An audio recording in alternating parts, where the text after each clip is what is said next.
कहाँ गए थे कथा करने? बिदर, कर्नाटक। हमने बिदर में देखा है कि बिदर कर्नाटक साइड में अपने यहाँ तो मंदिरों में शंकर जी का शिवलिंग अंदर होता है और नंदी बाहर होता है, पर बिदर कर्नाटक साइड हम लोग जब कथा करने के लिए गए विजयवाड़ा की ओर आगे, तो हमने वहां देखा कि वहां पर नंदी मंदिर के अंदर होता है, शंकर जी बाहर,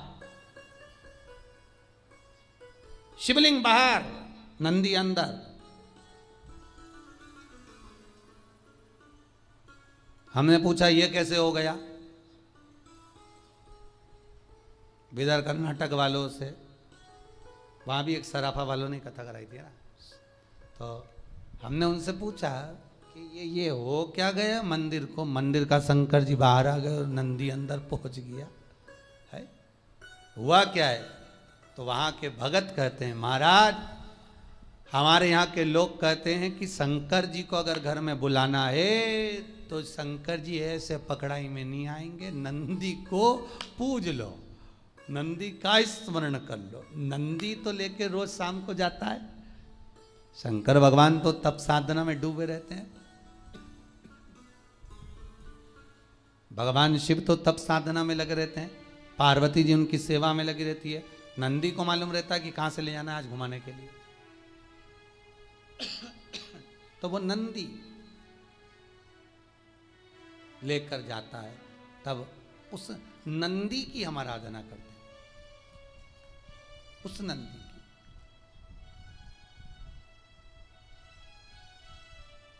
तो नंदी अंदर, शिव बाहर। भगवान शंकर कहते हैं ए नंदी, जैसा मैं महेश्वर हूं तो नंदीश्वर होगा। शिलाद कहते हैं, शिलाद मुनि ने कहा मेरे बेटे को मैंने इसलिए पाया है कि मेरे पूर्वजों को कुछ भाग मिल जाए, पितरों का तर्पण जल पिंड मिल जाए, इसको मैं आपकी सेवा में रखना चाहता हूं, इसको आप रख लो सेवा में, पर मना नहीं है, पर चिंता इतनी सी है कि नंदी का ब्याह कर दो।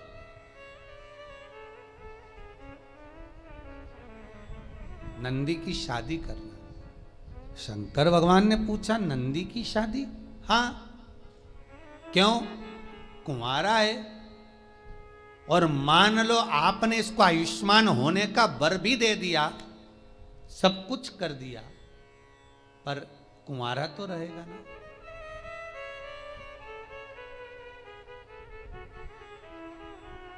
फिर निवेदन करूंगा, कुंवारी अवस्था में मरने वाला व्यक्ति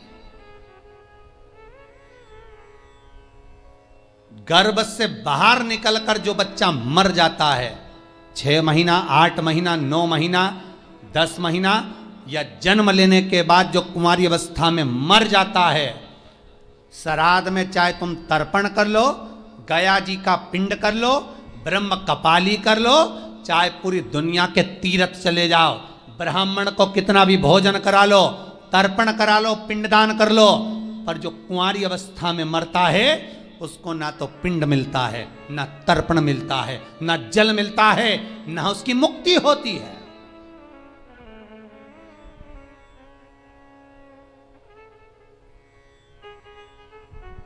भागवत पितरों को तार देती है, पितरों को मोक्ष देती है, भागवत तारती है, पर शिव महापुराण जो अधोगति में मर जाता है, कुंवारी अवस्था में मर जाता है, अधोगति में चला जाता है। महाराज अगर एक व्यक्ति घर के अंदर टीवी चैनल के माध्यम से क्या यूट्यूब फेसबुक पर भी अगर कथा सुन रहा है और वो अकेला भी कथा सुन रहा है, तो उसके 7 पीढ़ियां अवस्था में जो कुंवारा भी चला गया है, एक बार शिव महापुराण की कथा सुन लेने पर, करवा लेने पर, स्मरण कर लेने पर उसके अधोगति में मरे हुए जीवों को पिंड मिलना प्रारंभ हो जाता है, तर्पण मिलना प्रारंभ हो जाता है, ब्राह्मण भोज करे तो उसका भाग मिलना प्रारंभ हो जाता है। ये कोई शिव पुराण साधारण नहीं है।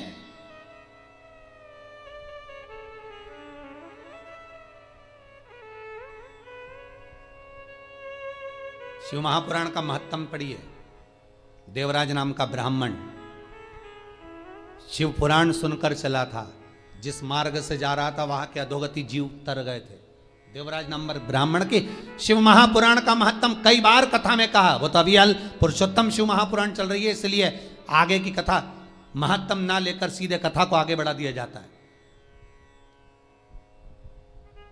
पर जितनी बार कथा कही उसमें देवराज का चरित्र सुनाया है। उसमें एक चरित्र वर्णन किया। शिव महापुराण के महत्तम में लिखा है कि शिव महापुराण की कथा सुनकर जाने वाला व्यक्ति जिस गली से, जिस मोहल्ले से, जिस नगर से निकल कर जाता है, जिस रास्ते से निकल कर जाता है, वहां जितने लोग एक्सीडेंट में, अधोगति में कैसे भी मर गए होते हैं, उनका भी उद्धार हो जाता है। मात्र उसके शरीर की तरंग से, मात्र उसके शरीर की तरंग से वो जीव तर जाता है।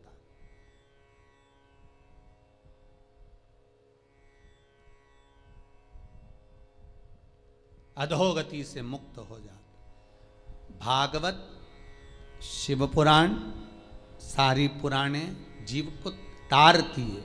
शिव महापुराण पितरों को भी तार रही है, अधोगति वालों को भी तार रही है, वासुकों को भी तार रही है। मुक्ति क्यों?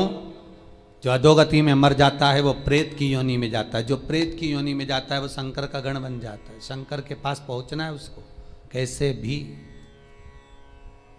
तब उसकी मुक्ति हो। और शिव पुराण उनको मोक्ष देकर अपने करीब में बुला लेती है।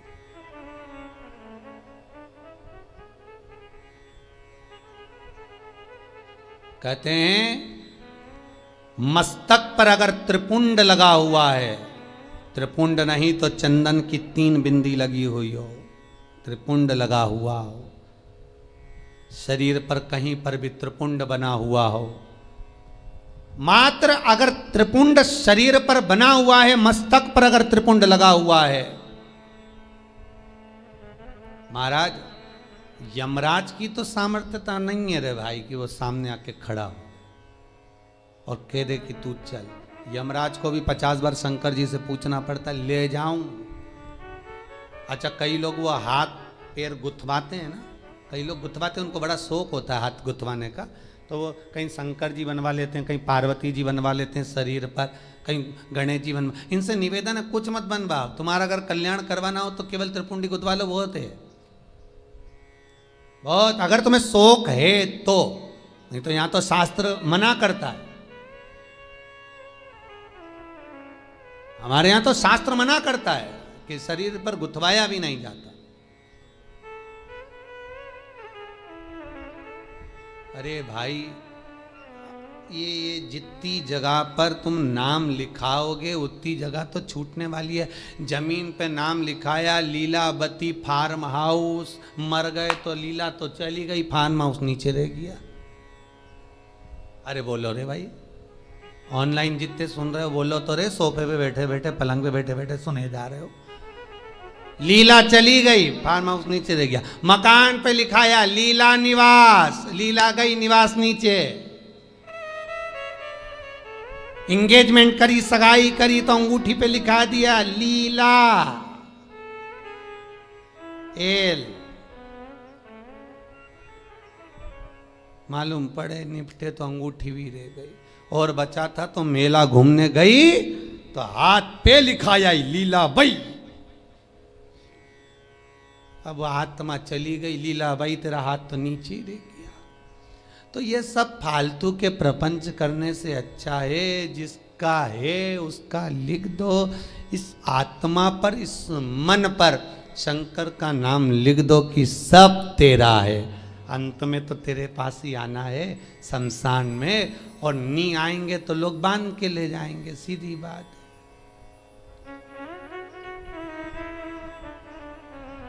और अच्छी खींच खींच के बांध के ले जाए। अर्थी बांधने वाले भी कुछ लोग अच्छे एक्सपर्ट होना चाहिए, उनको बहुत आइडिया रहता कैसे बांधना है। खींचो, वो इधर से खींच रहा, वो उधर से रस्सी खींच रहा, वो और लपेट और। अरे सबको मालूम है मर गया बापड़ा कहीं उठ के भागेगा, इसके बाद भी खींच खींच के बांध रहा है। वो मरा हुआ भी सोच रहा होगा काय को बांध रहे, भगूंगा नहीं।